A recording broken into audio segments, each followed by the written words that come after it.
The original Dragon's Dogma was Capcom's first crack at creating a grand adventure role-playing game that married elements of its high-octane action games, like Devil May Cry, within a Western-style high fantasy setting. In the years since its debut, Dragon's Dogma went from a cult favorite to an essential RPG thanks to its unique take on exploring a large fantasy world with a squad of adventurers as they engage with the many foes and emergent systems in the game. With the upcoming sequel Dragon's Dogma 2 on the way, we're taking a look back at the story and world of the original Dragon's Dogma and how the events of the first game sets the stage for its even more ambitious sequel, especially considering how dense and bizarre the lore of Capcom's grand RPG actually is.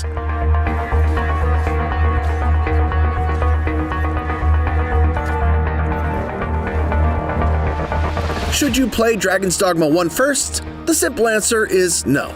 If you missed out on the first game, then it's perfectly safe to jump straight into the sequel. In an approach similar to the anthology-style sequels of the Final Fantasy series, Dragon's Dogma 2 is a standalone game set in a parallel world with a new plot and characters. From this moment forth, thou art arisen. So, while many concepts and the general structure of the adventure carry on from the original, the second game is a fresh start and gives first-time players an onboarding for its unique take on a fantasy adventure. Show me the path thou wouldst walk. Dragon's Dogma 2 takes place against the backdrop of a growing conflict between two warring kingdoms, Vermund and Batal. The land of Vermund is home to humans, while Batal is home to elves and beastrons. And both lands possess their own cultures and customs relating to the mythology of the Arisen, the sacred hero tasked with slaying a great dragon that brings about the world's end. Early in the game, the protagonist becomes the next Arisen following a confrontation with the great dragon, granting them the ability to call upon pawns, which are NPC allies from other worlds. Welcome, Arisen. We pawns have long awaited your arrival. As the Arisen and their party seek out the Great Dragon, they're thrust into a significant geopolitical conflict between the kingdoms. As the party of adventurers takes on quests and form new bonds, they encounter cult leaders and rivals who seek the Arisen status as the sacred figure for themselves. The party will eventually gain a greater understanding of the turmoil between the warring kingdoms and make critical choices on how to best save the people of the land and stop the end times.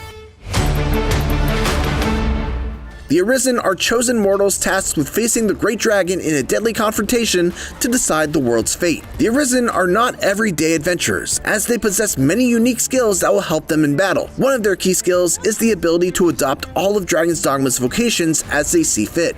The vocations are class types with their unique weapons and skills to adopt. While pawns possess vocations, the Arisen is the only one who can access the more specialized classes. Here's a quick breakdown of each vocation in Dragon's Dogma 2. Fighter, the standard sword and shield melee class. Archer, a long-range focus class that utilizes a bow and other gadgets. Thief, a close-range fighter that uses cunning and deadly knives. Mage, a magic user that can heal and cast deadly spells. Warrior, a heavy melee brawler that wields larger weapons. Sorcerer, the more advanced magic user that casts even more fearsome spells.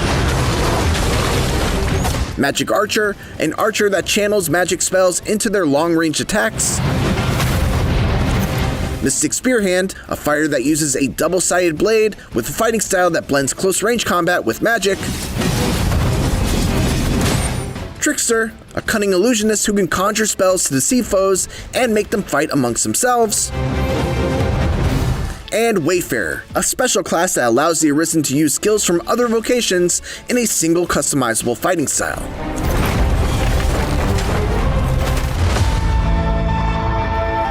One of the Arisen's most valuable assets is pawns, otherworldly NPC allies that the Rift can call upon to join your party.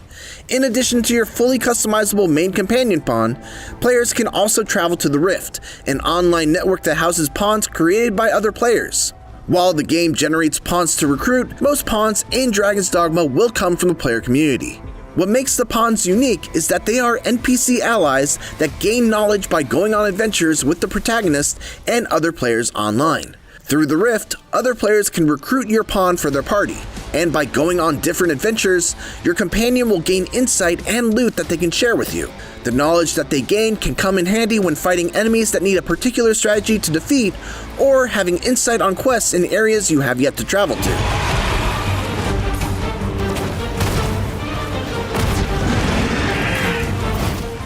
The original Dragon's Dogma took place in Grancis, a land cursed into a perpetual cycle of destruction by the coming of a great dragon. The prologue of Dragon's Dogma sees a party of heroes face off against the Fiend, but their fates are left unknown when the party leader, Savan, is left with a critical choice during their confrontation. Take hold of what lies beyond. Claim mastery over the eternal ring.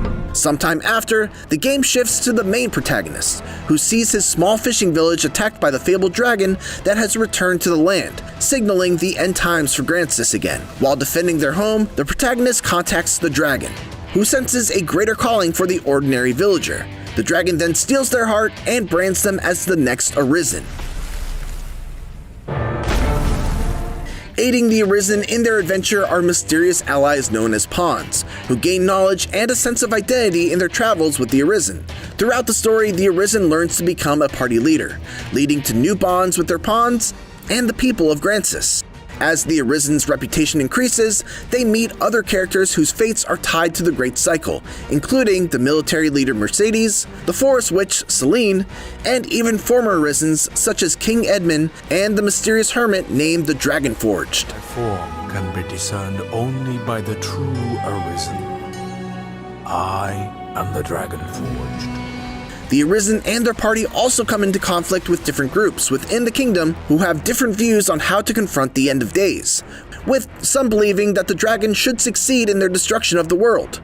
Once the party confronts the great dragon, who is revealed to be named Grigori, the Arisen is given a choice to fight them to the death or sacrifice their closest loved one to regain their humanity and temporarily defer the battle to a new Arisen further down the line. Abandon all delusions of control. A choice that many sacred heroes had taken before. Choosing to fight, the Arisen and their party defeat Grigori, who warns them that its defeat may lead to a worse fate. What that future spells for you, for all men, is a truth you'll find staring back from this world's utmost depth. Shortly after returning to Gran Soren, the party sees the skies darken and dangerous monsters and fiends invade the land. In the climax of the main story, the party seeks to break the cycle of chaos and save Grancis. Following Grigori's defeat, a massive hole opens up underneath Gran Soren, leading to an endless drop known as the Everfall.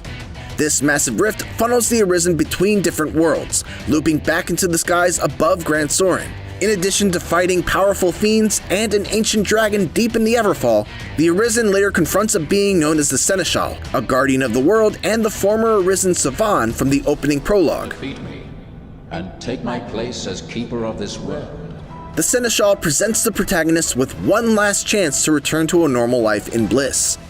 However, the protagonist once again chooses to defy the cycle by defeating the guardian in battle. It's explained by Savan that after defeating his dragon during the prologue, Savan took on the life of the Steward of the World, which exists within an eternal cycle of life and death.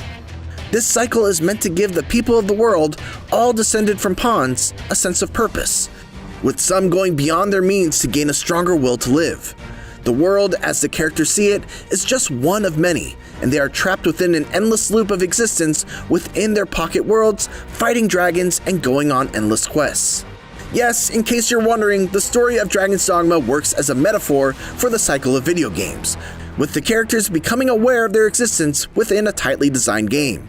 Following their battle, Vaughn lays down his life, and the protagonist becomes the new Seneschal. As the new guardian of the world, the protagonist can live out his time as an invisible specter, observing everyone in Grancis, or end their own life in an attempt to bring about a new cycle. In doing so, the protagonist imparts the companion pawn their remaining humanity, who is resurrected in the former Arisen's body back in the fishing village from the start of the game. From here, the former pawn, now the current protagonist, can begin their journey as the next Arisen, seeking to confront the next great dragon and the Seneschal in a new world. Master!